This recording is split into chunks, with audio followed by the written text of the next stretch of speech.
Hog Sty.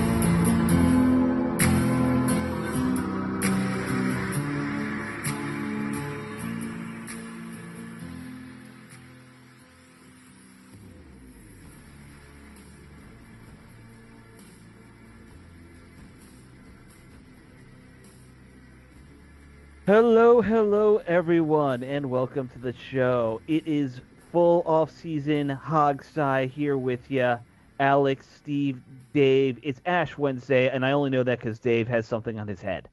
Yes, And I do. yeah, Well, I mean, Alex is Jewish. I'm a I don't Christian. I I don't did. track what it is. Yeah, Yeah, I am a Christian. I did not go to Ash Wednesday.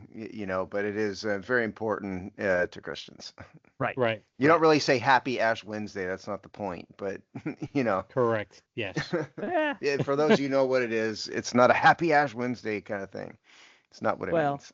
it In is fact, it. I'm already feeling the pain of giving up certain aspect for this whole Lenten season, which is like anything with like rich in sweets, like ice cream and candy Mm. and white chocolate, all that stuff. Especially on Friday, none at all. And then like during the week, like a small taste, and that's it. Today, I started that today, and that was brutal today. I'll See, tell you. this is Because I Dave, am I right in thinking that Ash Wednesday is Lent? Ash Wednesday start of Lent, and Lent is right. represents the 40 days and 40 nights that Jesus spent out in the desert, and so the Yes. point of it is to sacrifice Correct. something, and so people Yes. instead of sacrificing their whole body, they'll sacrifice like candy and Right. stuff like that. See, Well, I this did is the where I've whole always table said. of sweets for me. See, I've I always permanently said given them up. Christians are terrible at negotiations because Jews, you know what we did? We said we'll do 24 hours, but not a full day. We're going sundown, sleep for 8, and then to the next sundown. Just no eating for one day. You guys took like 40 days. Terrible negotiating skills. You need Well, a I better mean, guy. considering what my Savior did for me on that cross, it's the least I could do. Well, Yeah. and say Muslims have got Ramadan, which is an entire month, but I don't think it applies at night or something. I think there's some rule about Ramadan Yeah, is you're yeah, allowed to eat at night because right, the idea was you're crossing the desert in the daytime. right. So And so walk, right. it's walk, really walk in the only us. yeah. It's really only us Christians that have to do it for the entire 40-day And period. Right, yours is and the longest.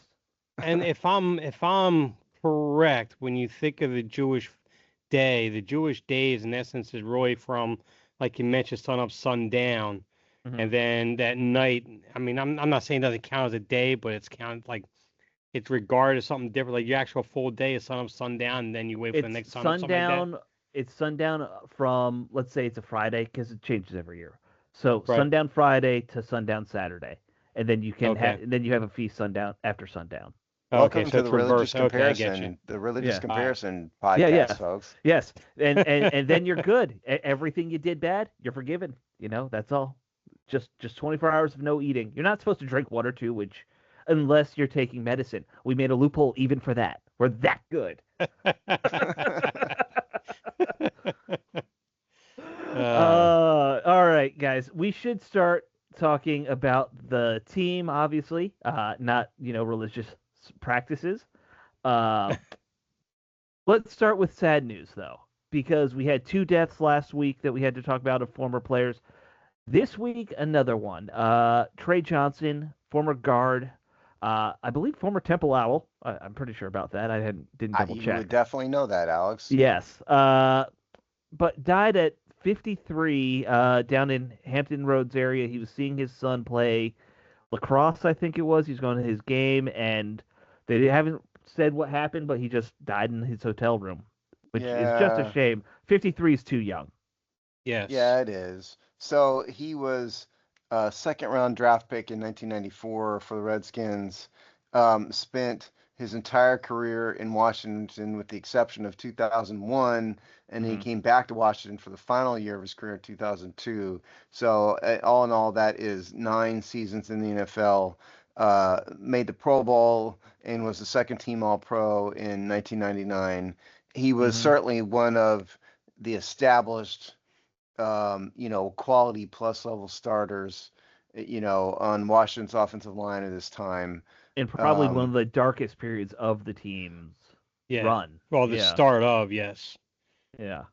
yeah, and certainly tragic, and our best wishes. That's Hmm. our condolences to his family, and like Alex said, they didn't announce what happened to him, but Right. listen, the guy is 6'2", his playing weight was 328. I don't know what his weight was now or was Yeah. when he died, but it couldn't have been good. So guys like that tend to have a lot of health problems.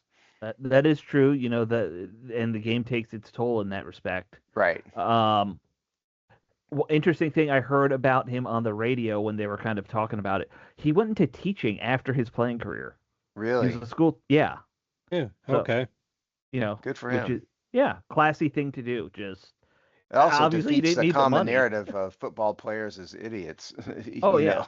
yeah. Well, I don't know what he was teaching. He could have been a gym teacher for all we know. But even so, like the fact that he'd still want to give back to the community like that when he Because he didn't obviously need the money. He no, could survive no. off his, NFL retirement without working a day in his life if he I'm planned sure. right. Right. Right.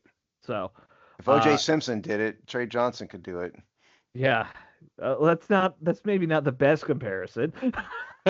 Granted, but I'm saying O.J. retired in what, like 76, 77 or something Right. ish.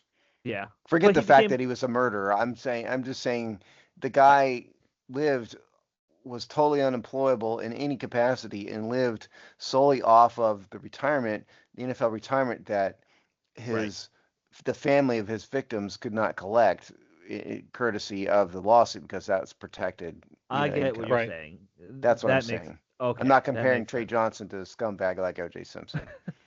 Well, I mean, we got to find somebody better though that we can use as Yeah, this but hold comp in on. the The future. glove didn't Mark fit Brunell though. or something.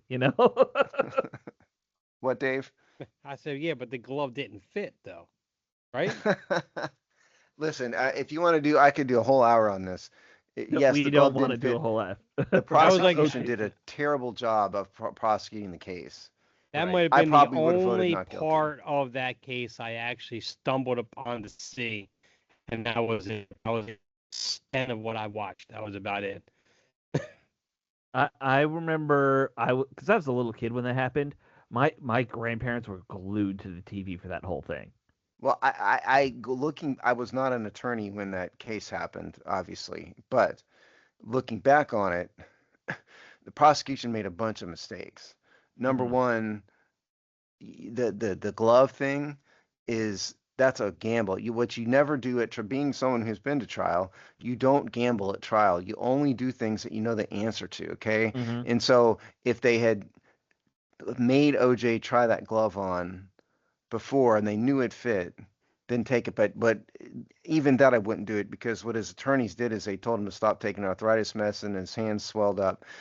Too much of a risk. They did an absolutely Right. terrible job with the DNA guy. I forget his name. Hmm. Horrible job with the DNA guy, and they let the defense attorneys just drive the narrative the entire time. Yep. They did they and the story that the prosecution told was really just terrible, horrible. So I mean, they have only themselves to blame, and it ruined their careers. By the way, the prosecutors Almost all of them. Yeah. never Yeah. recovered from that. Yeah. But anyway, on to The only person who came out good of that was Judge Ito. That's the only thing I even he made a mockery of the whole thing. I mean, yeah, OJ I is the one know. that got away with it. Yeah. Yeah. Yeah. Uh, all right. Let's move on. I don't know Let's how he got on that. It was my off the top of my head I comparison of salaries. So and it that was started it that. was just such a weird, terrible It comparison. was. It was. Use Clinton But yeah, Portis, yeah. Rest somebody. in peace to Trey Johnson. Absolutely. Yeah, let's get My back to point that. was that a dude who retired in the 70s retired off his it never worked again based on his NFL retirement. And so Trey Right. Johnson who retired in the 90s and made more money, could have done the same. That's my point. Yes. Yeah. And so rest in peace, Trey Johnson. Yes. Everything I've heard about him is that he was a super nice guy. Yeah, So reportedly a good guy. Never met yeah. him, at Yeah, yeah. all. All right. So let's be candid with the listeners. Actually, Folks, you know what? You know what? what? I did meet Trey Johnson. Now that I think Oh, about it. okay. Well, because I went to story time. I'm trying to think of what year this was. It must have been 95 or 96. I went to the Fair Oaks Mall. I think it was a Fair Oaks Mall because Mhm. Art Monk was signing autographs there. And so I lived in outside of Andrews Air Force Base at the time. I drove all the way out there and it was in like a department store in the mall. And Sure. Trey Johnson was there. and He was signed. just Matter hanging of out fact, with I Art think. Monk too. Well, yeah, I was there because of Monk, obviously. Right. But Trey Johnson was there. I think I have his autograph over here in a picture, as a matter of fact. Steve's gonna have to go dig for that later, and he'll let us know next week. Well, I might. It's 10 feet from me, so I might during the show, when somebody's talking, go over there and dig through Yeah. it. Uh, Anyway, so that's the story time. So I forgot about that. I have met Trey Johnson. well, Rest in that's peace. cool. May he rest Yeah. in peace. Yeah. So I'm gonna be candid with our listeners, guys. This is the deadest part of the off season. Just so you all know, this is the time of year when guys are on vacation. Teams are setting up for the combine, which starts up next week. So things get really quiet in the NFL world this time of the year. We'll talk a little bit about the Tyreek Hill release, and I think Brandon Chubb got released as well by Yes. Miami. But you're going to see a few things like that happen. I don't think there's been any other big names though so far.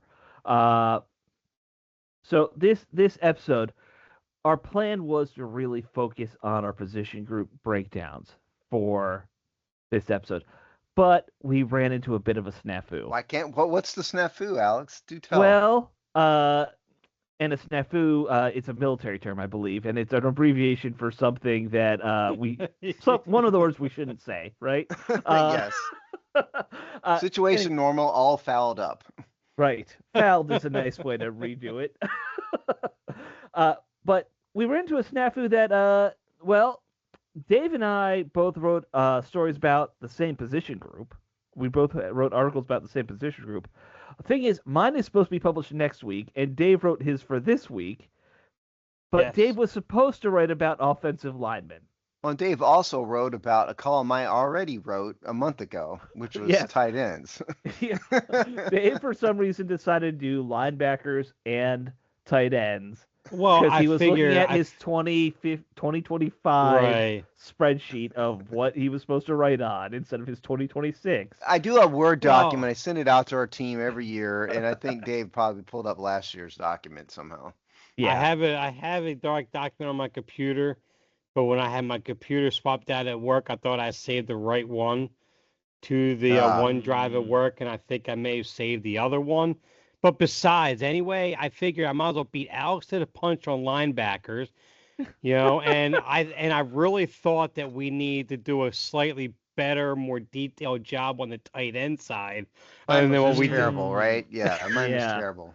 Steve is famous for half-assing his breakdown. Yes, Yeah, that's yes. definitely my columns. I mean, Alex has to get on there and approve his grammar and everything. He's got to edit it for yeah, him. yeah. I mean, That's how this has Definitely. always secretly worked. That's Alex's strength, is grammar. Yes. Right. absolutely. Right. Great storyteller. Great storyteller is what they've always said.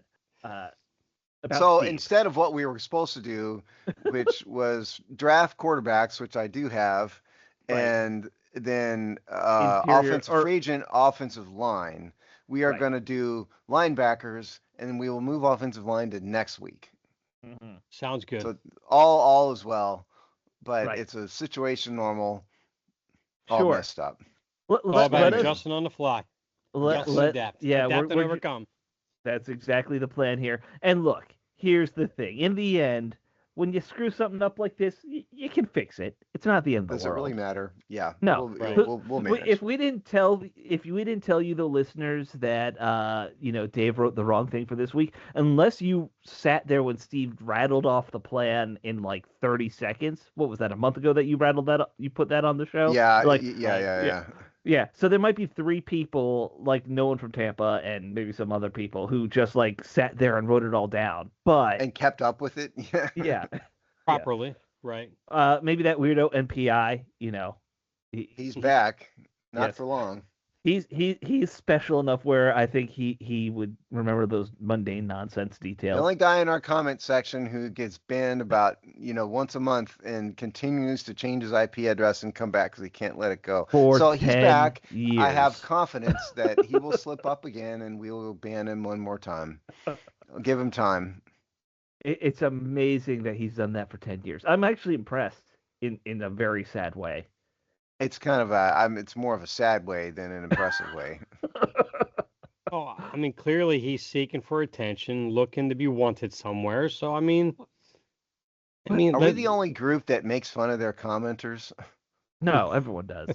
Okay. Yeah. At every radio show I listen to, they make fun of people who comment to them on Twitter and stuff. Yes. Okay, well, good.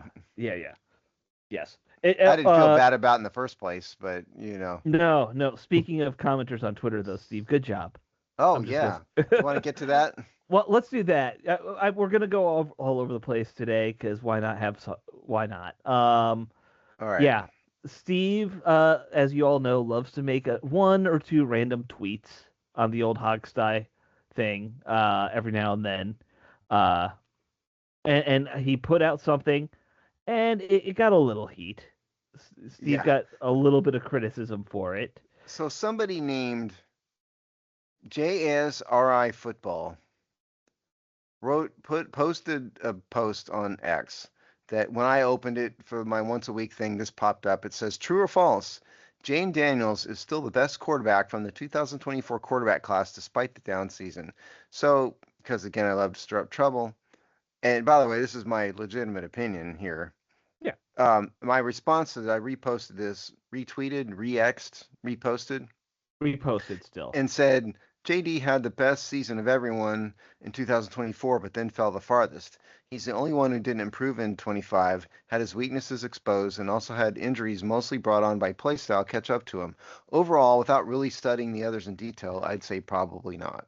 That was my opinion. Now, I was universally mocked and hated by everybody in our, who follows us because they're all a bunch of homers and they can't accept reality.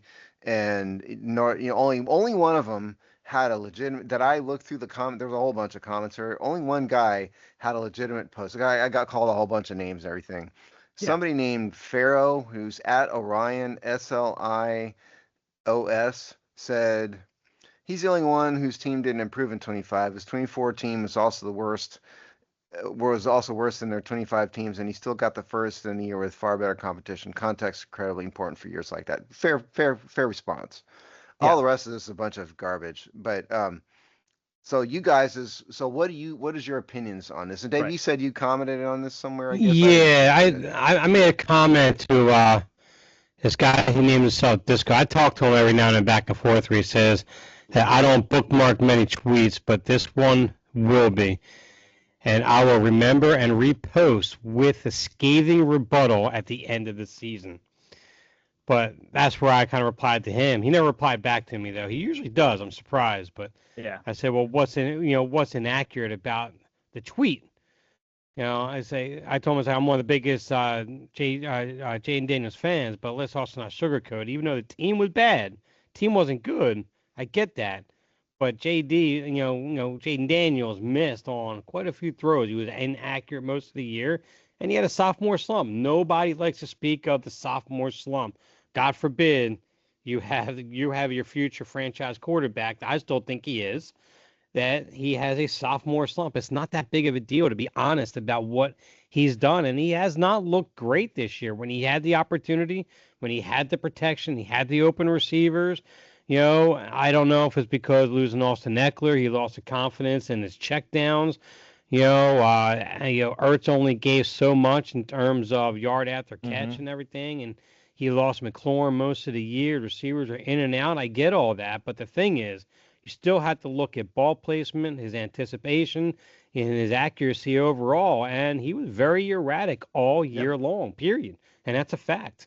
That was my point. And by the way, so the guy you're responding to, Disco, is our original, or was our second partner in the It's Just Business show after John Worrell left, rest in peace. That is Rick, who was our partner who left a couple years ago. Right. Okay. Rick is, Steve and I have known Rick for years. Yeah. Yeah, right. Yeah. And Rick is not going to be shy about his criticisms of us. No, but I saw that response too, and that's, okay, dude, bookmark it. Hurt my feelings. My only issue with that is you're bookmarking something you said about the past tense. You didn't say it means he's going to fail in the future, which is I usually said right now he's. You don't bookmark things bet our past. You It's not bookmark going to change. right. If Steve had said, and this is going to continue in the future, Which then is you not bookmark. what I said. Right No, now, of at the course moment not. in time, I would Right. take. I Right. don't think he's the best out of that bunch. And here's the thing. I think there is an argument to be made. He had it statistically he dropped and had a worst season in almost every category except for interceptions. That's the only major statistical thing where he improved between last season and this season. It's interceptions per attempt. And I think that dropped from like a fairly low number of like 2 to 1%, because I'll tell you he's here in a minute. yeah, but regardless, he had a down year. That's fine. I don't think he did worse though of any of those quarterbacks from that class. I think obviously we saw Caleb improve, we saw May improve, but they're already talking about needing to draft a new quarterback up there in Minnesota at this point. So In answer to your question, 2024 interception percentage was 1.9, and it improved to 1.6. So a very, very slight improvement in interception percentage. And there's sample size issues there too, and all that. Yeah, there's definitely sample size. I mean, 480 pass attempts in 24 versus 188. I mean, that's still a statistically valid sample size, but it's at a minimum he didn't go. It's roughly the same. Right. Didn't get worse. Right. Didn't get worse. Slightly better statistically, but not. It's not like it's zero, which you'd be like, well, that's interesting. You'd be interested. I'm just saying. My point was like, if it was in week 16 of this NFL season, who's the best of that bunch? Probably Drake May. And I didn't really like Drake May too much coming out of college, by the way. I mean, and none of us thought Drake May was going to be some kind of superhero. I mean, without question, he had the best year. He got to. Yeah, that's what I'm saying. The only thing I would add with Drake May is like, Jaden Daniel, Drake May basically had flip years. Drake May took advantage of a relatively easy schedule. He produced high percentage completion and everything that you would want your quarterback to be. He stayed healthy. And then he dropped off this year, everything. But May was, year 2, he took advantage of an easy schedule. He took advantage of opportunities like Jaden Daniel did last year. And the thing is when he faced top 5 defenses in the playoffs, he didn't look good. He looked adequate, but he looked very, very pedestrian. So it's like, I mean, Drake May, I'm not saying he's a bad quarterback, but I would still argue the fact that, I would still think, well, see, actually, I don't like comparing quarterbacks in year 2 no matter what anyway. I think it's a premature thing to do because they're still developing. But the fact of the matter is that was the question asked. Yeah, right. No. Oh, no. Yeah, I get you. But I just think overall, I just think is Drake May took advantage of opportunities that he had, the same thing Jaden Daniels did. But, right now, there's still plenty of growth in May. Caleb Williams, outside of some pretty big throws he made, he was, 58% completion all year long? I mean, he wasn't exactly a stud all year. Chicago was better than last year, but yeah. Well, he was better than last year, but Chicago's defense led the league in turnovers.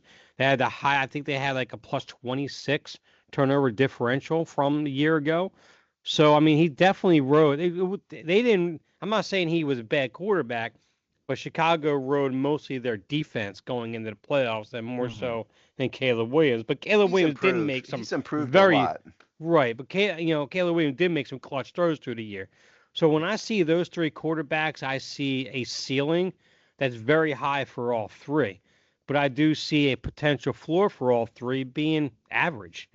So it's just, that's why I hate, kind of evaluate quarterback in year 2. Jaden Daniels has a floor too. If he doesn't improve, he could be a bust. On a career. Any of them have a floor that could be a bust. Absolutely. Here's the thing. In all seriousness, I responded to this guy's question with an honest answer that was not hyperbolic or anything. And half of these commenters in here, again, I didn't read all this junk, but half of them just feel the need to insult me for it. And I couldn't care less, but if you insult me, or especially an anonymous post. But my point is, why don't you try to actually respond? I read the one where the guy actually responded with a legitimate criticism of it. Fair enough.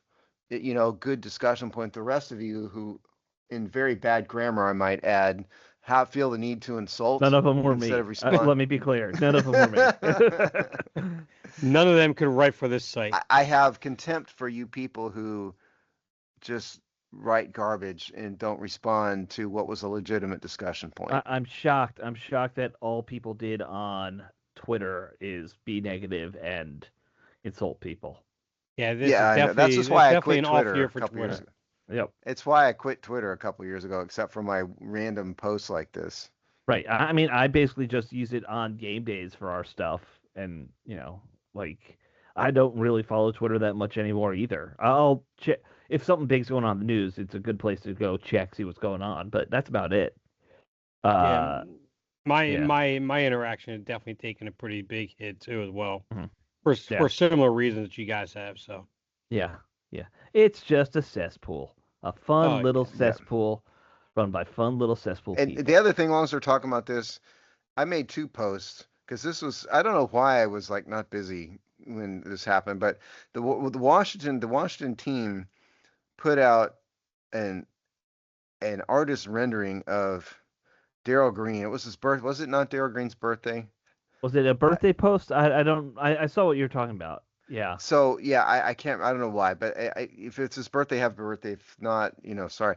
But what I noticed and what other people noticed was that in the photo, it's not a photo. In It's the a piece of Photoshop. art, Yeah. yes, the Redskin helmets are there, but they're obscured by objects, by a trophy and a statue, and that's what I noticed. And somebody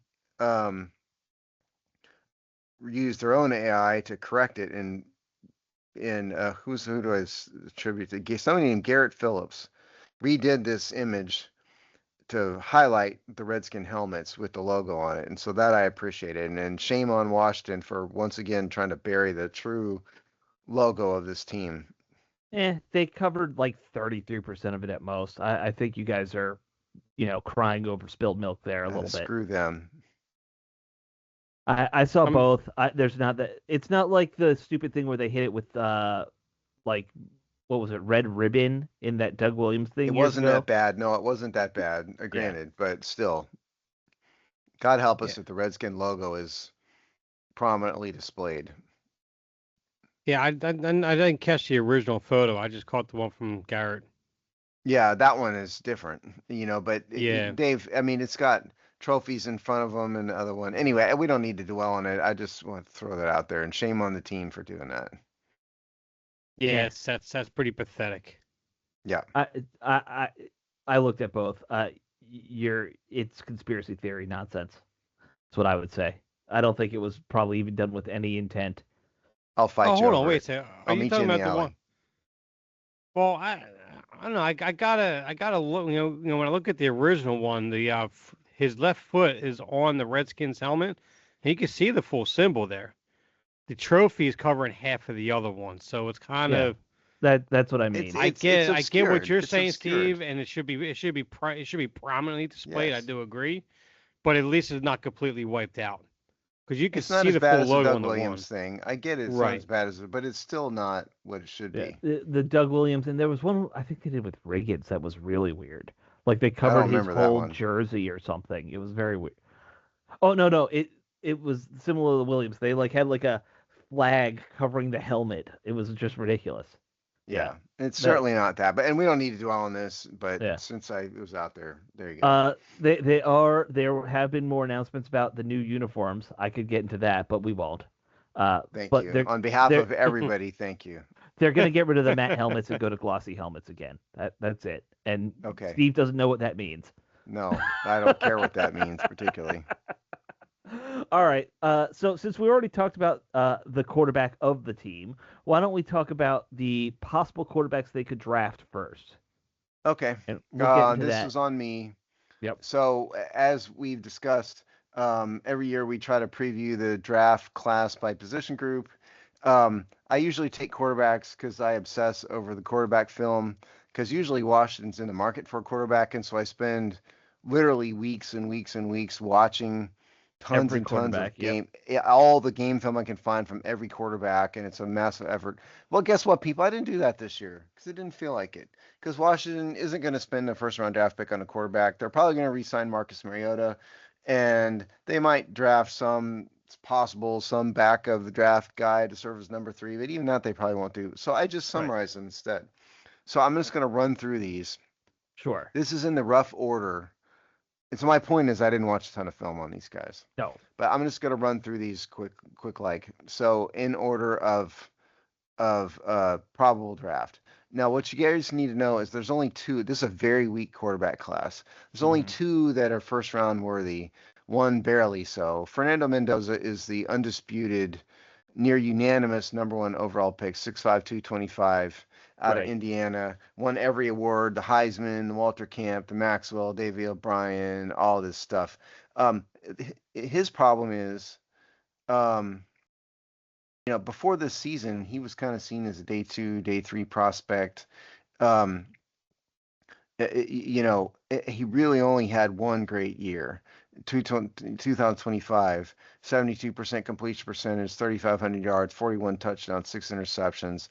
Indiana won the national championship. So he had a Joe Burrow type of rise from one year to the Yes, next. yes, Yeah. that's exactly right. And so it would kind of make me nervous, to be honest. But in this class, he's a classic pocket quarterback, good arm strength, poor decision making, sometime inconsistency. That's Fernando Mendoza. The undisputed number 2 is Ty Simpson from Alabama. He's another guy. Ordinarily, 6'2", 208. I wouldn't really consider him to be a first rounder. Even in this class, he's looked at kind of bottom round 1 to maybe round 2, depending on how it goes. He's another guy, average arm strength, not an elite athlete, accurate short to mid range, not so much on longer throws. So he's going to be West Coast offense type of guy. 64% completion percentage in college. 64.5% in 2025. Not great for first round pick. Garrett Nussmeier, I'm going to go run through the rest of these faster. Garrett Nussmeier, LSU, is the next guy up. 6'2", 200. 5 years at LSU. He's a late round 2 to early day 3 guy. Carson Beck from Miami, 6'4", 220. He's next. Seen as anywhere from round 3 to round 5. 6'4", 220. Very high completion percentage in 2025, 72%. All SEC in 2025. He played 6 seasons in college football. 5 years at Georgia, 1 at Miami. He's next. Drew Allar. Is that how to pronounce it, Dave? Aller. From Penn State. 6'5", 235. Big dude, streaky. Doesn't go through his progressions, but he's looks like he fell out of quarterback factory. Dave, do you have anything else to say about him? Well, and unfortunately, when he came in place of Trace McSorley, and then for spot duty in the year after that, he definitely looked like he was the part. He was a guy with great size, great arm, very athletic too, more athletic than what you would think out of the pocket. He was definitely a guy on the way up, but Franklin being Franklin, the way that he does not groom players at all, he regressed for the next 2 years after that. And it was a shame because you really saw a guy that went from year 1 as a starter that was going through his progressions well, making good decisions, to a guy that you just exactly described. I think he's a guy that you could get in a late round, you develop over a couple years, and he kind of comes out of nowhere and challenges for a starting role potentially, if someone can get him and put their reins on him properly and get him back to where he was Yeah, a I few think years he's ago. a guy who's got the physical characteristics so he can get in the right situation. Well, you said, like you Yes. said, 6'5", 230. That is Well, and he's also got the Yeah. arm and everything. Yeah. Okay. Cannon. Yeah. So the next guy, Acabe Klubnik from Clemson, 6'2", 210. 4 years at Clemson. His plus is he spent 3 years as a starter, which is far more than most of these guys. Over 10,000 passing yards. Elite arm, foot speed. Another guy inconsistent. He's got some bad footwork. Loses his composure occasionally. He's got a huge range of opinions about draft status, anywhere from late day 2 to the 6th round. Luke Altmaier from Illinois, I've got him next. 5 years at Ole Miss, or 5 years in college football, 2 at Ole Miss, 3 at Illinois. Another guy, round 4 to undrafted free agent. Good passing velocity, good throwing mechanics, above average mobility, not great in the pocket, not very consistent. Sawyer Robinson, Baylor, 2 years at Baylor, 3 years at Mississippi State, 6'4", 220, lacks arm strength, only had a 60% completion percentage in college. That's terrible. Day 3 selection, a couple people like him more, so a couple people had him as high as round 3, but I think he's day 3. Taylon Green, Arkansas, 6'6", 224, big dude. 3 years at Boise State, 2 at Arkansas.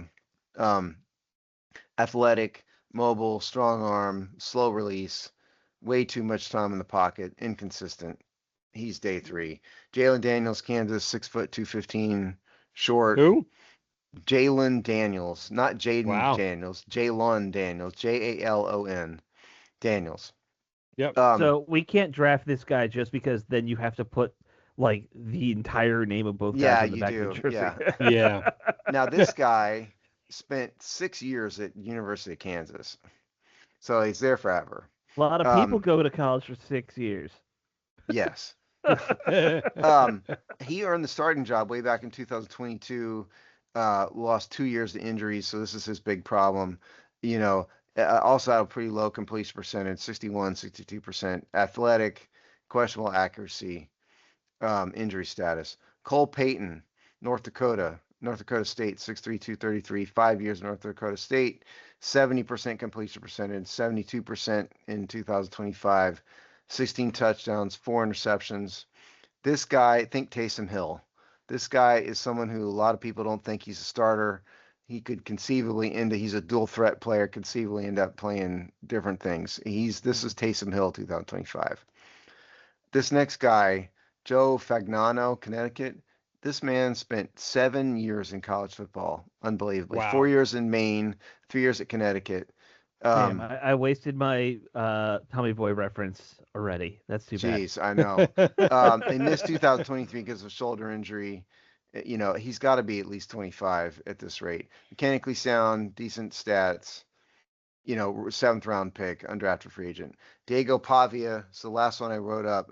I wouldn't have even really included him, except he got a little bit of prominence during the Heisman run up. He was, I think, second in Heisman. 5'9", 207.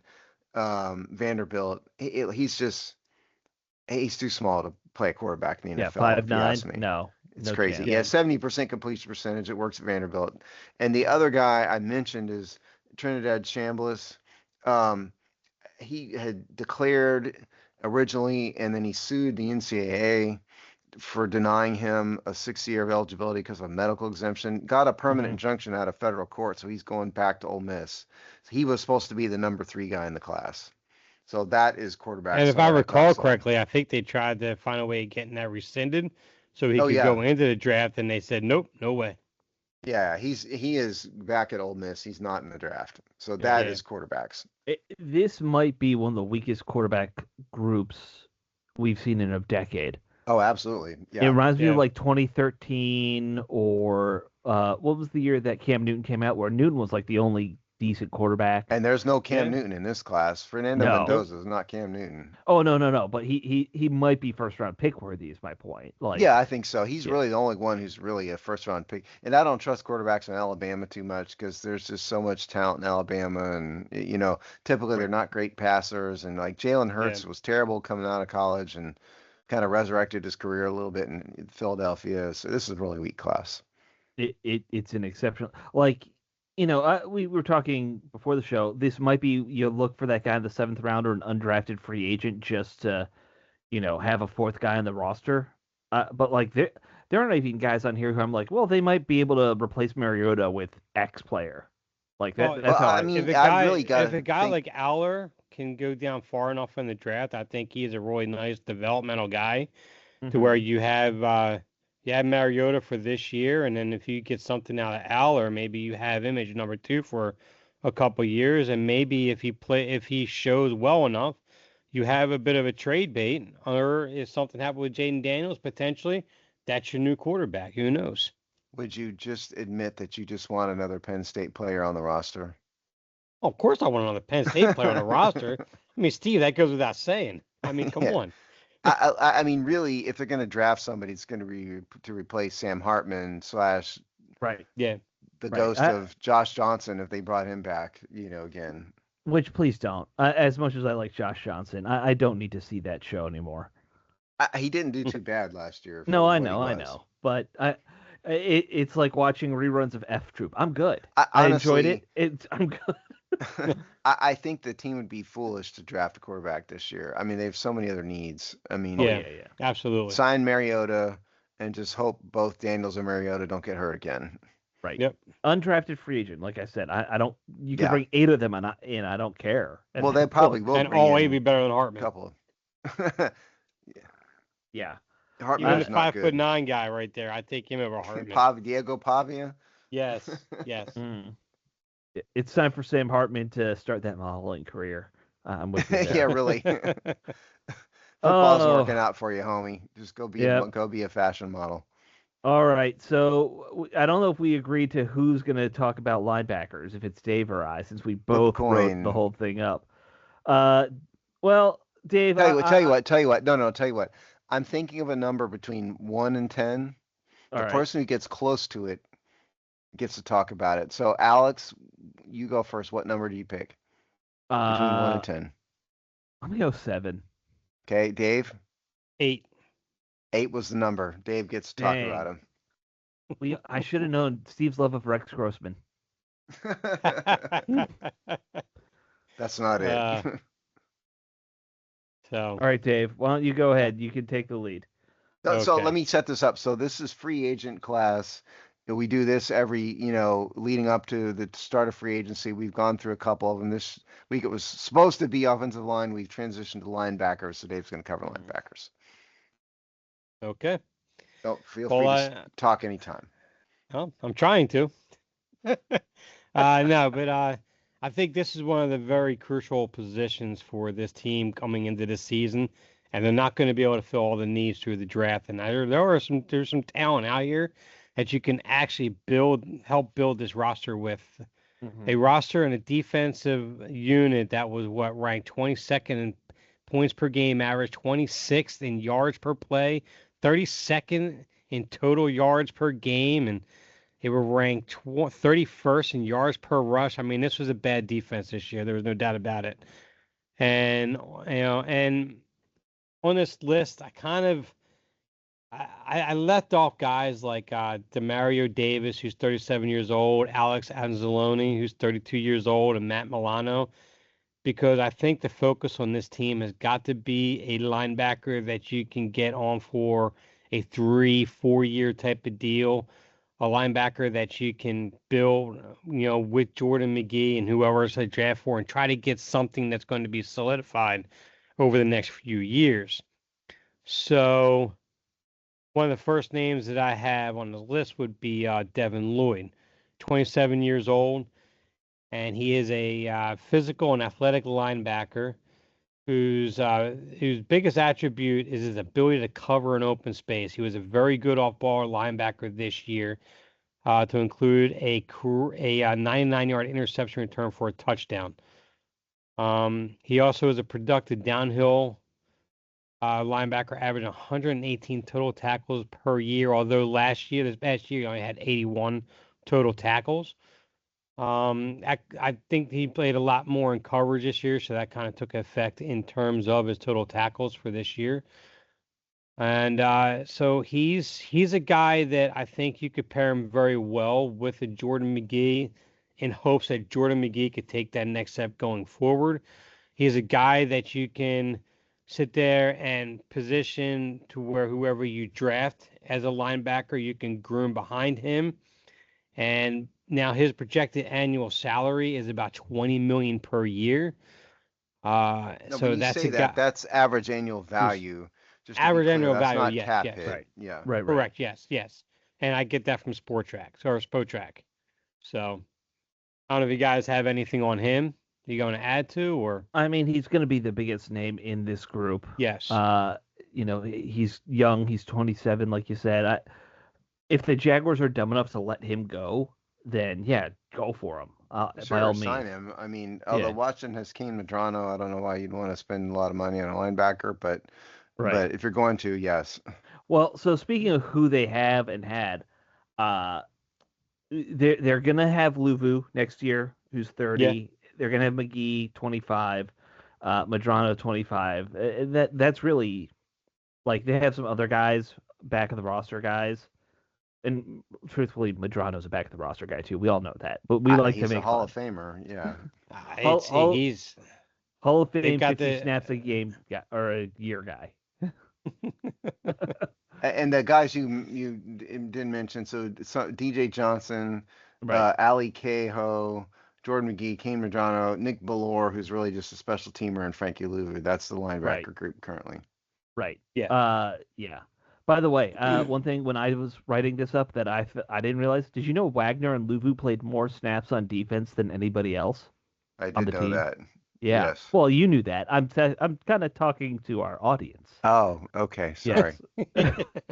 I guess I don't count. My opinion doesn't count, but continue. Well, it's not an opinion. It's a fact or not fact. You asked if my answer didn't count then. It's okay. I'm used to being ignored. But yeah, those two played 97 and 99% of the snaps. So anyway, yes, let's continue. The next name, now these are all in no real particular order either.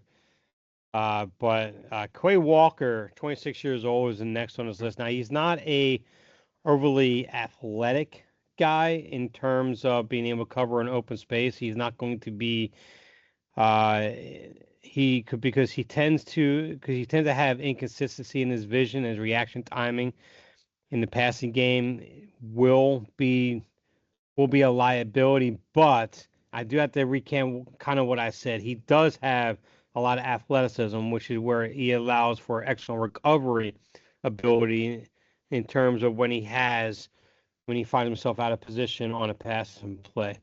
Now, his biggest attribute, Clay Walker, though, the country singer, or Clay Walker, the football player? Quay. Quay Walker. Quay. Yeah. Quay. I think they actually say Quay Walker. I think they say a name, but I say Quay. Quay Walker is not a country singer. Quay. Yeah. No. So now his biggest attribute though is going to be against the run. He's a very good, strong downhill runner. He can go sideline to sideline, very effective.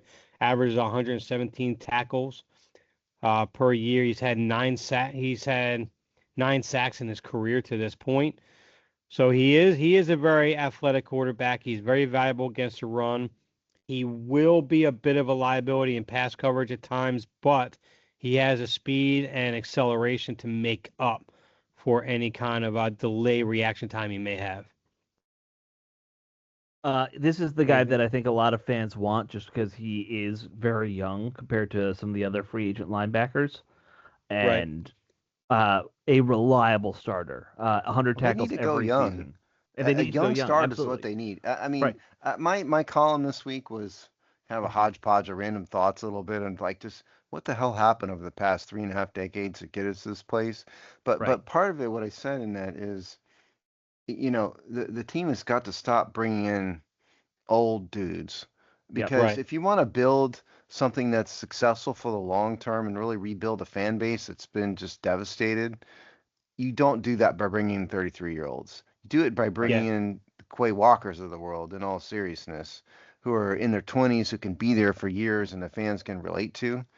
That's what they need to do. Look, and especially a linebacker, their prime can go into their early 30s. So even like a 27-year-old guy, you can have until about 31, but still be very effective. Yeah. Well, and the wild thing is, if you brought in Quay Walker to kind of be that run stuffer in place of Bobby Wagner, which that was his primary talent, was stopping the run, you have reduced the age of one player by 11 years on the roster in what I think might have been our oldest position group.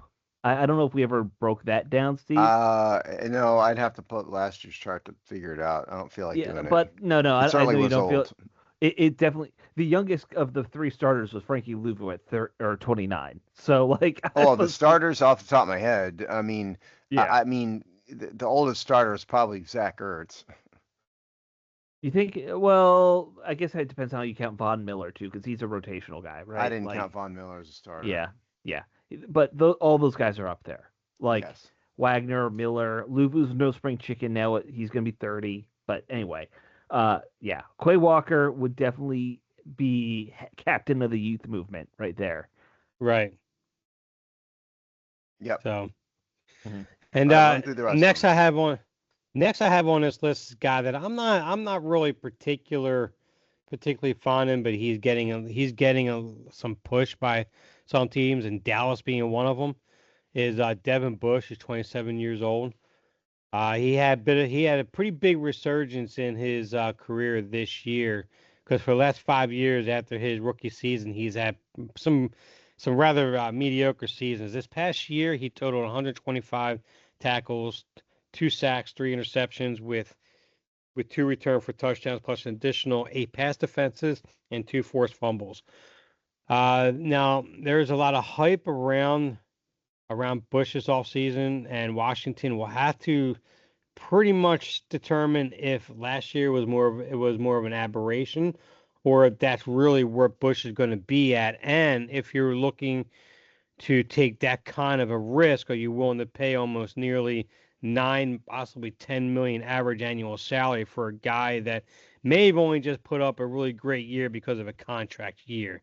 So this is one guy that's getting kind of a lot of push from many teams out there this year. He's kind of a hot name in free agency, but he's a guy I'm not really all that sold on.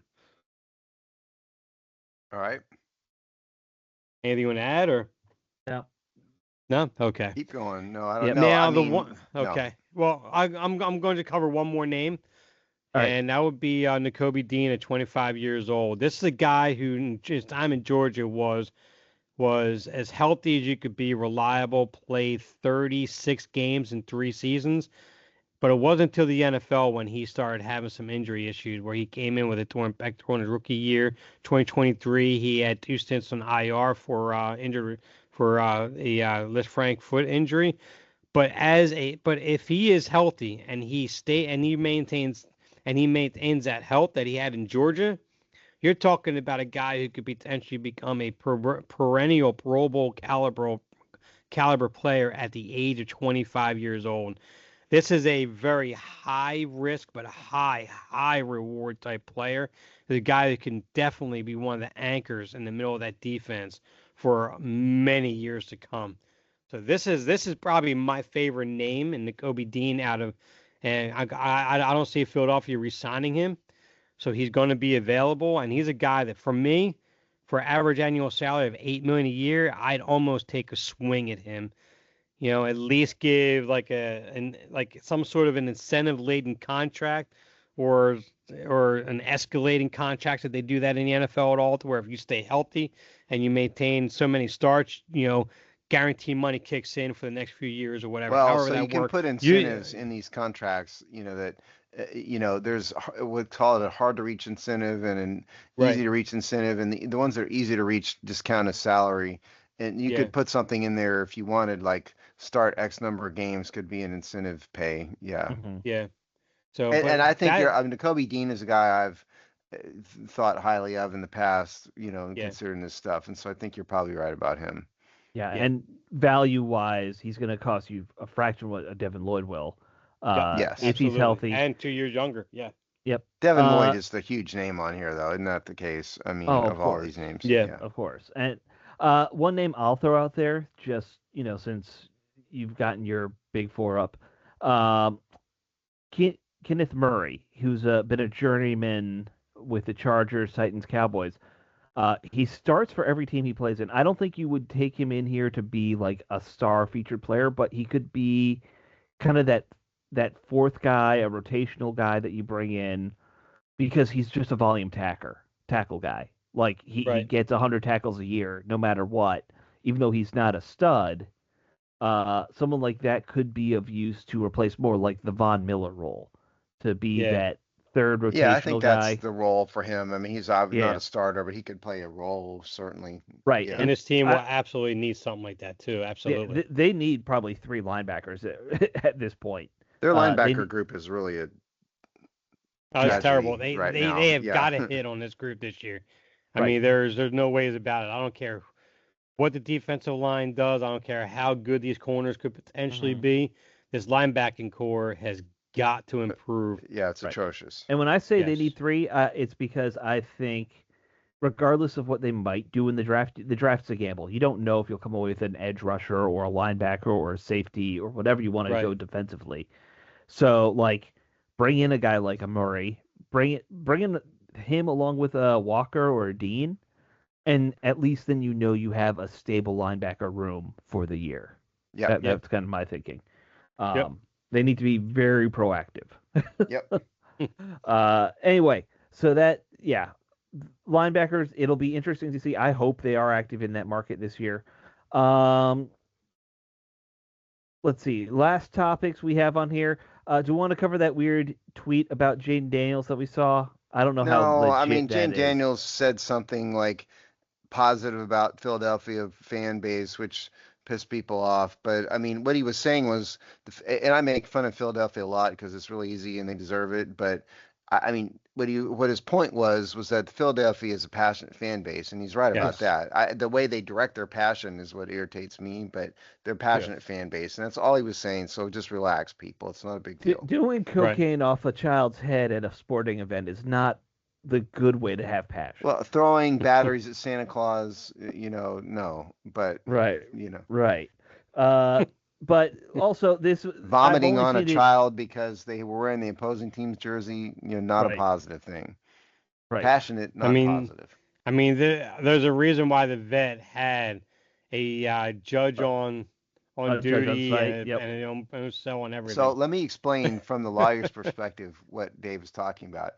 The vet had an actual jailhouse operated by the city of Philadelphia, and they had a municipal court in the stadium that they were arraigning people. They would drag them right out of the stadium, throw them in a cell, and then get them in front of a judge, all at the stadium. Yes, only in Philadelphia. Now, so yes, that's passion. That is good municipal convenience. It is convenient. Yeah, it's true. Steve, as somebody who deals with real estate, you got location. Right. Yeah. You can't beat that location. You really can't. Location's everything, people. Yeah. Yeah, and also we don't know how true that tweet is. I'll say it was the only place I saw it was that JPA Twitter handle. I don't think he's not wrong. They're dicey. He's been wrong a lot. It's just a total nothing quote. Just everybody relax. It is. In fact, if you get that upset, that tells you about the fact that you're upset about the fact that how much passion you wish you had, like the Eagle fans did, that this organization lost because of Dan Snyder. Mm-hmm. This organization at one. From back in the 80s and early 90s, man, there was nobody compared to the Redskins. This is what I was talking about in my column for Monday. It's exactly that. Yep. I mean, Eagles fans have always had that going for them. Even in their worst periods, their fan bases were rowdy. We all know that. Right. I don't know if we'll ever see the NFC East, though, get to what it used to be in terms of the true rivalries that, like you saw back then. Not a modern thing. No, it's not. No. Yeah. In some ways, it's good. Less murders at stadiums, but that's true. Not zero murders, just less murders. All right, guys. Hey, we made it through the show. We didn't even have to talk about the Tyreek Hill nonsense that he got released and. He got released. Screw him. Who cares? Move on. And the answer is no. No. Yes. No. No, Steve. Steve. Yes. No, Steve. Not yes. No. You just said yes, Steve. No. I didn't say yes to signing him. I said yes. He got released. That's it. He said yes, meaning no. We're trying to end the show. Let's do it. All right, guys. We'll talk to you all next week when the combine's going on, so we'll actually have things to talk about. I hope. Absolutely, with the right article or column by me this time. All right. And one by me. All right. We'll talk to you all next week. All right, later. Later. All right, I got to run to the restroom. I'll see y'all. All right.